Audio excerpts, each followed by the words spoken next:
Bible Treasures. Topic 6. Fellowship. Bible புதையல்கள். தலைப்பு 6. ஐக்கியம். Welcome to the Sound Doctrine Telecast. ஆரோக்கிய உபதேச ஒளிபரப்புக்கு உங்களை அன்புடன் வரவேற்கிறோம். Praise God for all the corrective teaching we received through this series of talks. இந்த தொடர் செய்திகளின் வழியாக நாம் பெற்று வந்து கொண்டிருக்கிற திருத்துதல் உபதேசங்களுக்காக தேவனை நான் ஸ்தோத்திரிக்கிறேன். The subject of study during the last 3 weeks has been Christian fellowship. கடந்த 3 வாரங்களாக நாம் பார்த்து வருகிற தலைப்பு கிறிஸ்துவ ஐக்கியம். Unfortunately, in most of our fellowships, there is no fellowship. துரதிர்ஷ்டவசமாக நம்முடைய ஐக்கியங்கள் அநேகவற்றில் ஐக்கியம் என்பதே இல்லை. The word fellowships has become just another word for that word church.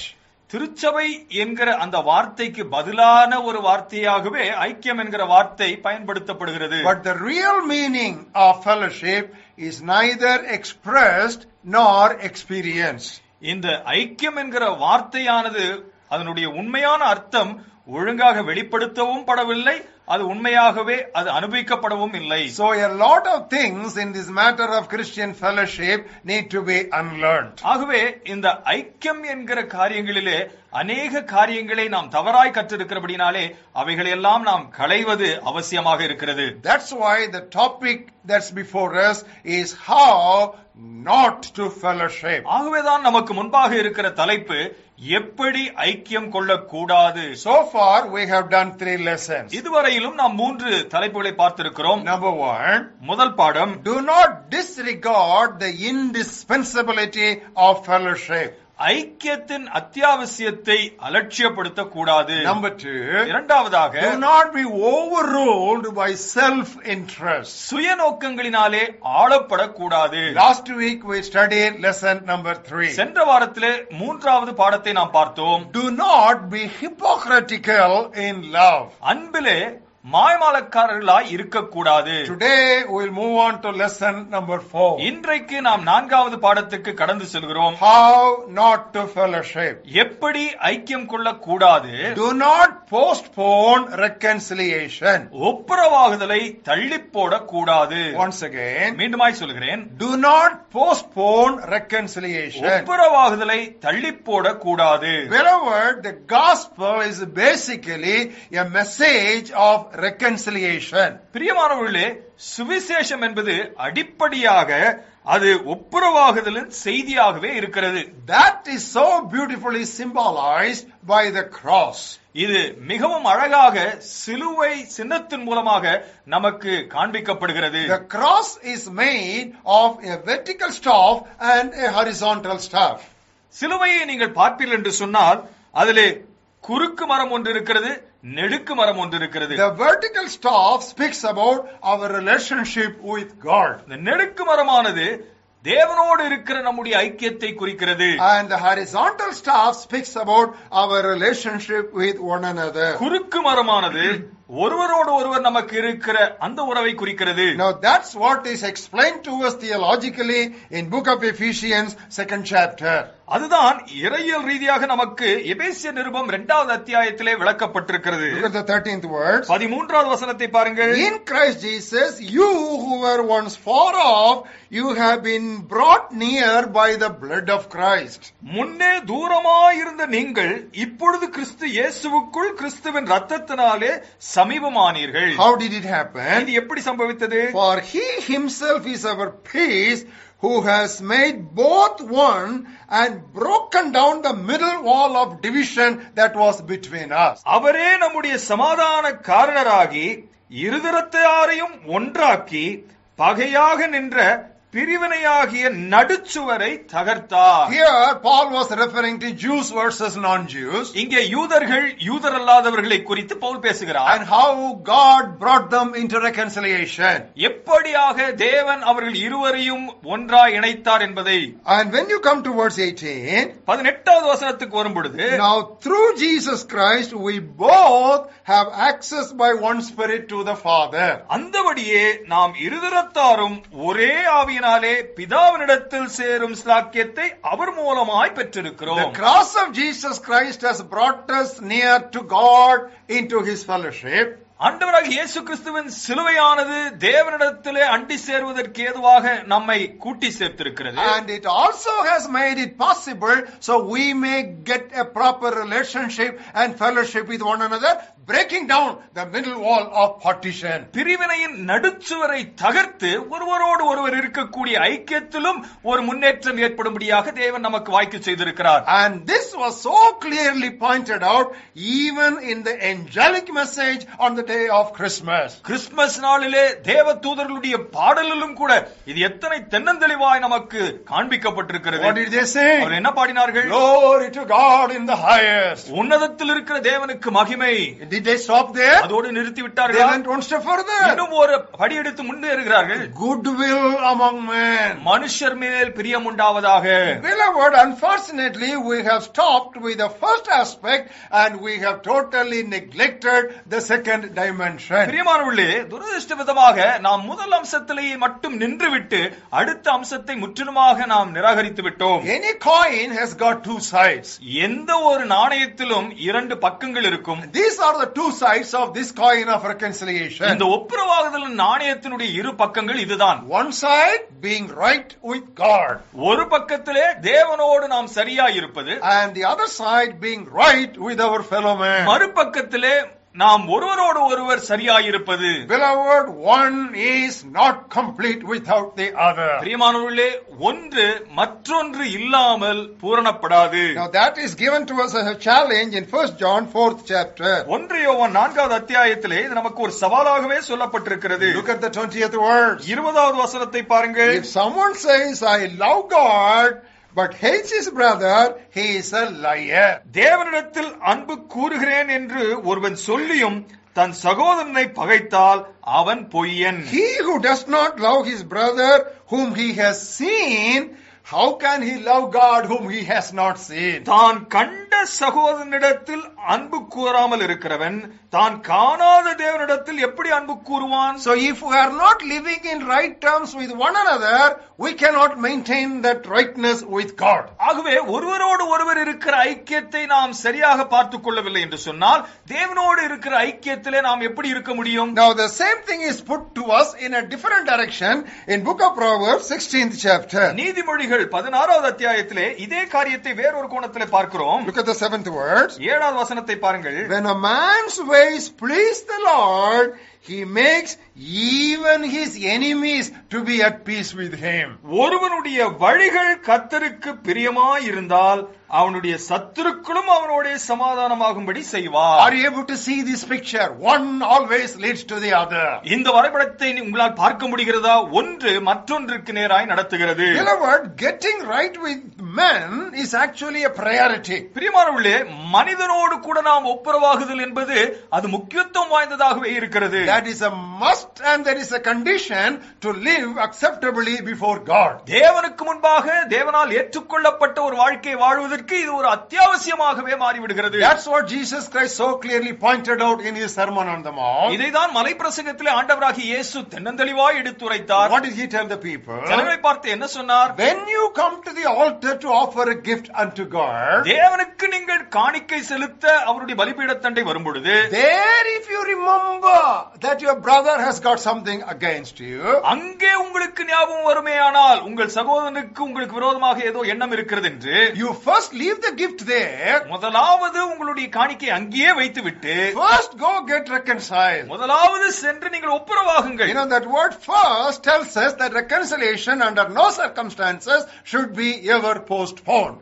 முதலாவது சென்று என்று சொல்லுகிற அந்த பதமே நமக்கு என்னத்தை எடுத்துரைக்கிறது என்று சொன்னால் ஒப்புரவாகுதல் ஒருபோதும் தள்ளி போடப்படவே கூடாது. First get reconciled, then come and offer the gift. முதலாவது ஒப்புரவாகிவிட்டு அதை தொடர்ந்து வந்து உங்கள் காணிக்கையை செலுத்துங்கள். You know, in Matthew's Gospel 5th chapter where we have this particular exhortation of Jesus Christ, there you are the offender. இந்த மத்தேயு சுவிசேஷம் 5வது அதிகாரத்திலே நாம் பார்க்கிற இந்த சம்பவத்திலே நீங்கள் தான் உங்களுடைய சகோதரருக்கு விரோதமாக குற்றம் செய்தவர்களாக இருக்கிறீர்கள். Your brother is the offended person. பாதிக்கப்பட்ட நபர் உங்களுடைய சகோதரர். There Jesus says, you take the initiative. இந்த இடத்துல ஆண்டவராகிய இயேசு சொல்கிறார், நீ முன் சென்று காரியத்தை, இந்த ஒப்புரவாகுதலை நீ துவக்க வேண்டும். Suppose you are not the offender, but you are the offended.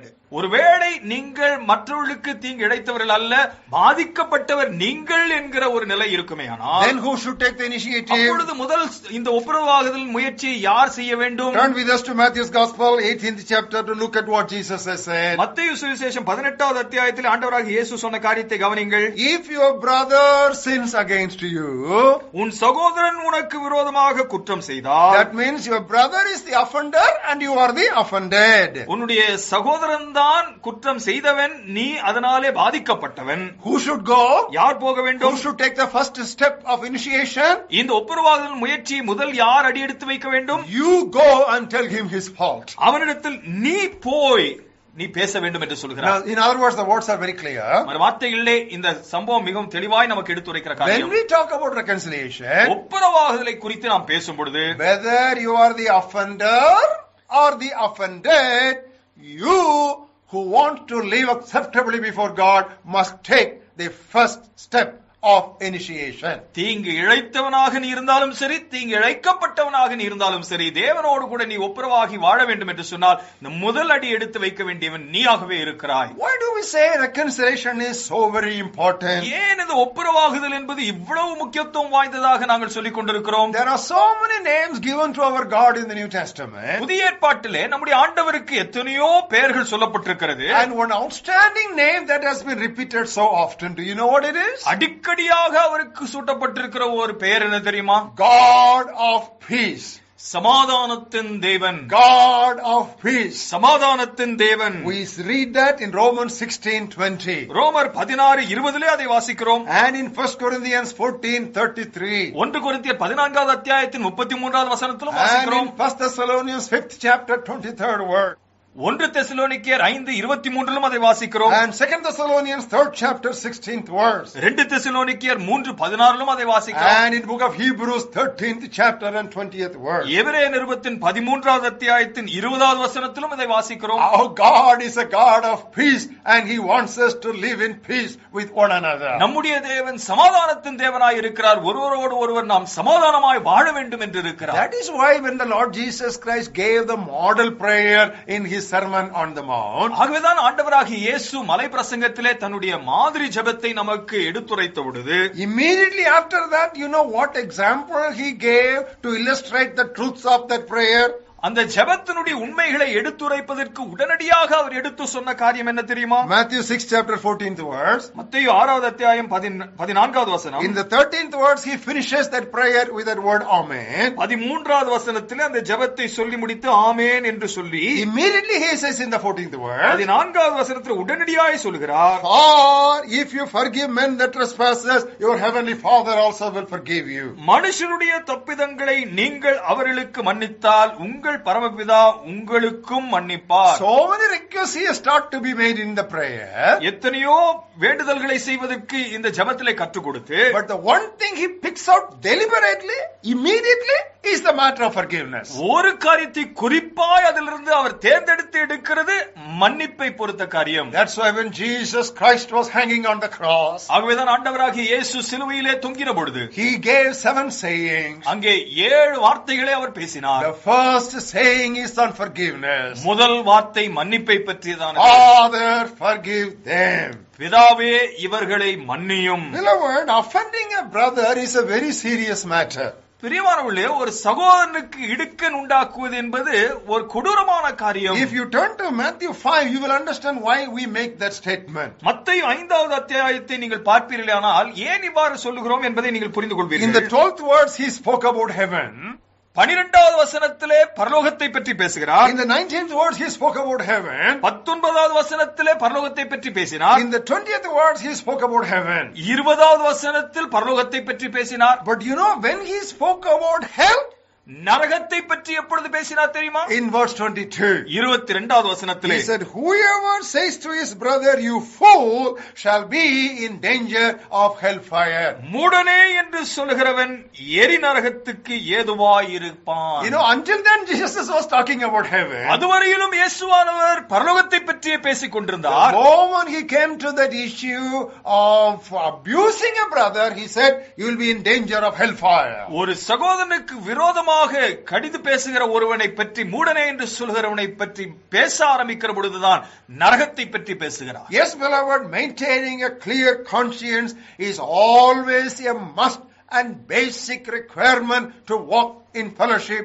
with God. ஆம் பிரியமானவர்களே, தேவனோடு ஐக்கியப்பட்டு நடப்பதற்கு குற்றமற்ற மனசாட்சியை நாம் வைத்திருப்பது அத்தியாவசியமான ஒன்று. We will read that passage to you from 1 John 3rd chapter.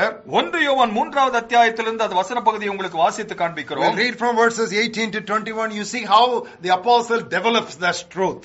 18லிருந்து 21வது வசனம் வரையிலும் வாசித்து காண்பிக்கிறோம். அப்போஸ்தலன் எவ்வாறாக இந்த சத்தியத்தை அவர் நமக்கு எடுத்து விவரித்து சொல்கிறார் என்று பாருங்கள். My little children, let us not love in word or in tongue, but in deed and in truth. என் பிள்ளைகளே, சொல்லினாலும் நாவினாலும் அல்ல, கிரியையினாலும் உண்மையினாலும் அன்பு கூற கடவோம். In other words, apostle says our love in fellowship should be genuine. மறு வார்த்தைகளிலே அப்போஸ்தலன் சொல்லுகிறார், நம்முடைய அன்பானது உத்தமமாக காணப்பட வேண்டும். When it is so, அப்படி இருந்தால் he says in verse 19, 19வது வசனத்திலே சொல்லுகிறார், by this we know that we are of the truth and we shall assure our hearts before him. இதனாலே நாம் நம்மை சத்தியத்துக்குரியவர்கள் என்று அறிந்து நம்முடைய இருதயத்தை அவருக்கு முன்பாக நிச்சயப்படுத்திக் கொள்ளுகிறோம். If our heart condemns us, God is greater than our heart and he knows all things. நம்முடைய இருதயமே நம்மை குற்றவாளியாக தீர்க்குமானால் தேவன் நம்முடைய இருதயத்திலும் பெரியவராய் இருந்து சகலத்தையும் அறிந்திருக்கிறார். Yes, beloved, this good conscience is very basic when we come before God. ஆம் பிரியமானவர்களே, இந்த நல்மனசாட்சி என்பது தேவனுக்கு முன்பாக நிற்கிற பொழுது மிகவும் முக்கியத்துவம் வாய்ந்ததாக இருக்கிறது. That is why the Bible has so clearly brought out this state, this condition of being right with God and man in the lives of so many individuals. ஆகவேதான் தேவனுக்கு முன்பாகவும் மனுஷனுக்கு முன்பாகவும் குற்றமற்ற மனசாட்சி உள்ளவர்களாக இருக்க வேண்டும் என்கிறதை எத்தனையோ தனிநபர்களுடைய உதாரணங்களை கொண்டு நமக்கு வேதத்தின் மூலமாக தேவன் எடுத்துரைத்திருக்கிறார். One person we can immediately think about is that boy Samuel in the Old Testament. ஒரு உதாரணத்தை உடனடியாக சொல்ல வேண்டும் என்று சொன்னால் பழைய ஏற்பாட்டிலே அந்த சிறுவனாய் இருந்த Samuel. You know what we read about him? அவனை குறித்து என்ன வாசிக்கிறோம்? He walked in favor with God and with man. தேவனுக்கு முன்பாகவும் மனுஷருக்கு முன்பாகவும் பிரியமாய் அவன் நடந்து கொண்டான். What do we read about Jesus Christ, the boy Jesus? வாலிபனாகிய இயேசுவை பற்றி நாம் என்ன வாசிக்கிறோம்? He grew in favor with God and favor with man. தேவ கிருபையிலும் மனுஷர் தயவிலும் அவர் வளர்ந்தார் என்று பார்க்கிறோம். And what do we read about Apostle Paul in Acts 24th chapter? அப்போஸ்தலர் 24வது அத்தியாயத்திலே அப்போஸ்தலனாகிய பவுலை பற்றி என்ன வாசிக்கிறோம்? Maybe we can read that passage because that's a very classic testimony. அது மிகவும் அருமையான ஒரு சாட்சியா இருக்கிறபடினாலே அந்த வசனத்தை நாம் வாசித்து பார்க்கலாம். 16th verse. 16வது வசனம். I myself always strive, I take effort to have a conscience without offense towards God and towards man. இதனால் நான் தேவனுக்கும் மனுஷனுக்கும் முன்பாக எப்பொழுதும் குற்றமற்ற மனசாட்சி உடையவனாய் இருக்க பிரயாசப்படுகிறேன். Beloved, reconciliation is not only important, it must be done immediately. பிரியமானவர்களே, ஒப்புரவாகல் என்பது அத்தியாவசியமானது மட்டுமல்ல, அது உடனடியாக செய்யப்பட வேண்டியதாகவும் இருக்கிறது. If we don't take steps for reconciliation as immediately as possible, எவ்வளவு சீக்கிரம் முடிகிறதோ அந்த அளவுக்கு சீக்கிரமாக நாம் ஒப்புரவாகுதலில் ஈடுபடவில்லை என்று சொன்னால், you know what will happen? என்ன நடக்கும் தெரியுமா? It is predicted and warned against in Hebrews 12th chapter and verses 14 and 15. எபிரேயர் 12வது அத்தியாயம் 14-15 வசனங்களிலே நமக்கு ஒரு எச்சரிக்கை விடுக்கப்படுகிறது. Pursue peace with all men and holiness, without which no one will see the Lord. யாவரோடும் சமாதானமாய் இருக்கவும் பரிசுத்தமுள்ளவர்களாய் இருக்கவும் நாடுங்கள், பரிசுத்தம் இல்லாமல் ஒருவனும் கர்த்தரை தரிசிப்பதில்லையே. Looking diligently lest anyone fall short of the grace of God, lest any root of bitterness springing up may cause trouble, and by this many become defiled. ஒருவனும் தேவனுடைய கிருபையை இழந்து போகாதபடிக்கும் யாதொரு கசப்பான வேர் முளைத்தெழும்ப கலகம் உண்டாகாதிருக்காதனாலும் அநேகர் தீட்டுப்படாதபடிக்கும் காத்துக் கொள்ளுங்கள். You know, when you allow that reconciliation to be postponed, what happens? It takes root and it becomes bitterness. It doesn't stop with you. Many others are also affected. இந்த ஒப்புரவாகுதலை நீங்கள் தள்ளி போடுவீர்களேயானால் வேர் ஊன்றி அதனாலே அது கசப்பான ஒரு வேராக அநேகர் அதனாலே பாதிக்கப்படுகிறதை நாம் கவனிக்கிறோம். That is why the Bible admonishes us to shut down anger as quickly as possible. ஆகவேதான் எவ்வளவு சீக்கிரம் முடியுமோ அந்த கோபத்தை நாம் தனித்து போட வேண்டும் என்று வேதம் நமக்கு ஆலோசனை சொல்கிறது. We are very familiar with that beautiful passage in Ephesians 4th chapter. எபேசியர் 4வது அத்தியாயத்தில் இருக்கிற அந்த வசன பகுதி நமக்கு அதிகமாய் நமக்கு தெரிந்த ஒரு வசனமே. What does that word say? அந்த வசனம் என்ன சொல்கிறது? Be angry, கோபம் கொண்டாலும் but don't sin. பாவம் செய்யாமல் இருங்கள். How is it possible you get angry but you don't sin? இது எப்படி சாத்தியம்? கோபம் கொண்டு பாவம் செய்யாமல் இருப்பது? The very next word says, let not the sun go down in your anger. உங்களுடைய கோபத்திலே சூரியன் அஸ்தமிக்காமல் இருக்க கடவது. In other words, before the sun goes down, your anger should disappear. வார்த்தைகளிலே சூரியன் அஸ்தமிக்கும் முன் உங்கள் கோபம் தணிந்து போக வேண்டும். The very next word says, even Ephesians 4:27, எபேசியர் 4:27 அடுத்த வசனமே சொல்கிறது, give not any place to the devil. பிசாசுக்கு இடங்கொடாமலும் இருங்கள். In other words, if you allow anger to stay on longer in your heart, you are giving a foothold for the devil in your life. கோபமானது உங்களுடைய இருதயத்திலே தங்குவதற்கு நீங்கள் இடத்தை கொடுத்துக் கொண்டே இருப்பீர்கள் என்று சொன்னால் பிசாசுக்கு நீங்கள் தங்குவதற்கு இடத்தை வாய்க்க செய்கிறீர்கள். Beloved, anger is a very dangerous word. That word anger in English is actually only one letter short of danger. D-A-N-G-E-R.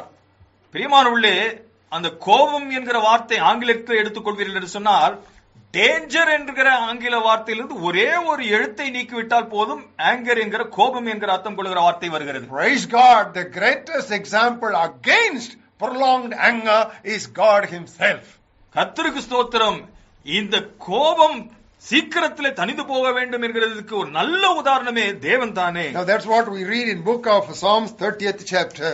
அதுதான் சங்கீதங்களின் புத்தகம் 30வது சங்கீதத்திலே வாசிக்கிறோம். Look at the 5th verse. 5வது வசனத்தை பாருங்கள். His anger is but for a moment, but his favor is for life. அவருடைய கோபம் ஒரு நிமிஷம், அவருடைய தயவோ நீடிய வாழ்வு. But what is our story? நம்முடைய கதை என்ன? Our love is only for a moment. நம்முடைய அன்பு ஒரு க்ஷணப்பொழுதுதான். But our anger is for lifetime. நம்முடைய கோபமோ வாழ்நாளெல்லாம் தக்க வைத்துக் கொள்கிறோம். Why is it that God does not hold anger against us for long? ஏன் தேவன் நீண்ட காலமாய் அவருடைய கோபத்தை நமக்கு விரோதமாக வைத்துக் கொள்கிறதில்லை? With the answer is there in the story of Noah. இதற்கான பதில் நோவாவுடைய காலத்திலே காணப்படுகிறது. What did God tell? தேவன் அவனுக்கு என்ன சொன்னார்? What did God tell the people? ஜனங்களை பார்த்து தேவன் என்ன சொன்னார்? My spirit shall not always strive with man. மனிதனோடு என்னுடைய ஆவி எப்பொழுதும் போராடுவதில்லை. What was the reason? அதனுடைய காரணம் என்ன? After all, he is flesh. அவன் மாம்சம் தானே. That is the attitude we should have. Every man and every woman is just a fragile human being. Why should we hold anger against that person? இந்த ஒரு எண்ணம் தான் நமக்கு இருக்க வேண்டும் பிரியமானவர்களே. எல்லாரும் மனுஷர் தானே. அவன் அந்த கோபத்தை வைத்துக் கொண்டு அதனால என்ன லாபம்? That is why repeatedly, beloved, the Bible admonishes us that forgive one another just like God in Christ forgave you. தேவன் கிறிஸ்துவிலே நம்மை மன்னிக்கிறது போல ஒருவரை ஒருவர் நீங்கள் மன்னியுங்கள் என்று சொல்லி வேதம் அவ்வளவு தெளிவாய் நமக்கு எடுத்து சொல்லுகிறது. Now turn with us to book of Ephesians 4th chapter. எபேசியர் நிருபம் 4வது அத்தியாயத்துக்கு எங்களோடு கூட வாருங்கள். Look at the 32nd verse. 32வது வசனத்தை பாருங்கள். Be kind to one another, tender hearted, forgiving one another. How? Just as God in Christ also forgave you. ஒருவருக்கொருவர் தயவாயும் மன உருக்கமாயும் இருந்து கிறிஸ்துவுக்குள் தேவன் உங்களுக்கு மன்னித்தது போல நீங்களும் ஒருவருக்கொருவர் மன்னியுங்கள். It is in this passage we read about anger and prolonged anger.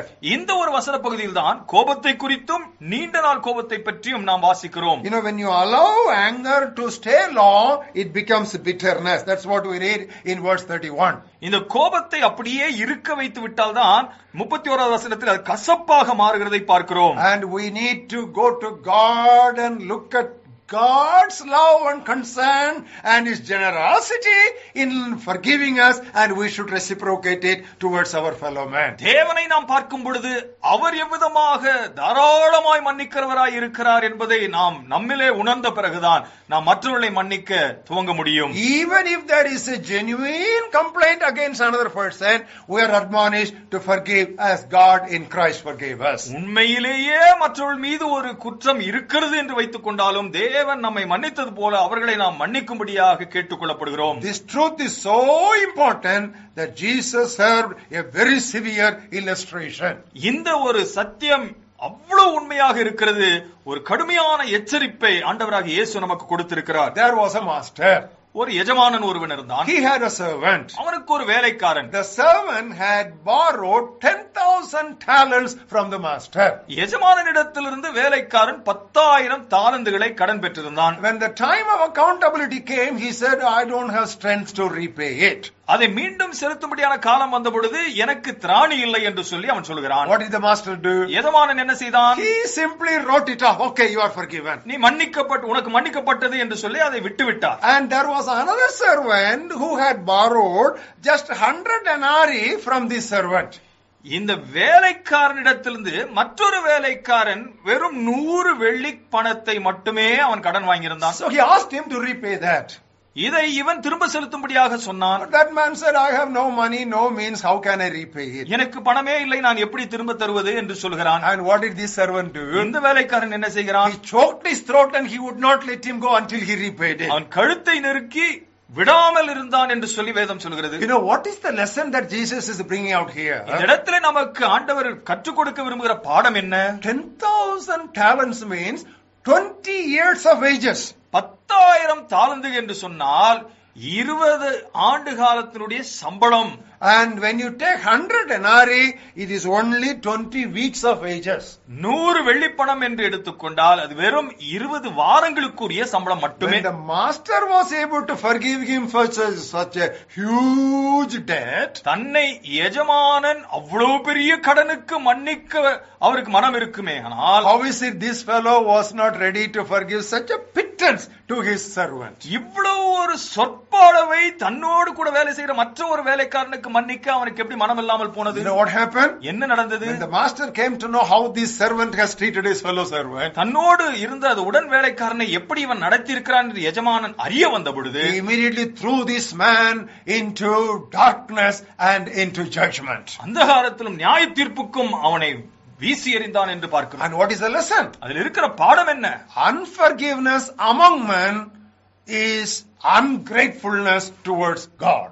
மனிதர் மத்தியிலே இருக்கக்கூடிய மன்னியாமை தேவன் பேரில் இருக்கிற நன்றியற்ற தன்மைக்கு காணப்படுகிறது. Beloved, compared to the extent that God has forgiven us, what He expects from us in terms of forgiving one another is nothing. பிரியமானவர்களே, தேவன் நம்மை எவ்வளவாய் மன்னித்திருக்கிறார் என்பதை எண்ணி பார்க்கும் பொழுது மற்றவர்களை நாம் மன்னிக்கும்படியாக அவர் எதிர்பார்க்கிறது ஒரு பொருட்டே அல்ல. If this understanding will come, I tell you, that will be the greatest and most powerful motivator for forgiveness. இந்த புரிந்து கொள்ளுதல் மட்டுமே நமக்கு ஏற்படுமையானால் மற்றவர்களை நாம் மன்னிப்பதற்கு ஏதுவான ஒரு சிறந்த உந்துதலாக காணப்படும். Beloved, this is what we should constantly keep in mind if we should always remain flexible and broken to go for reconciliation.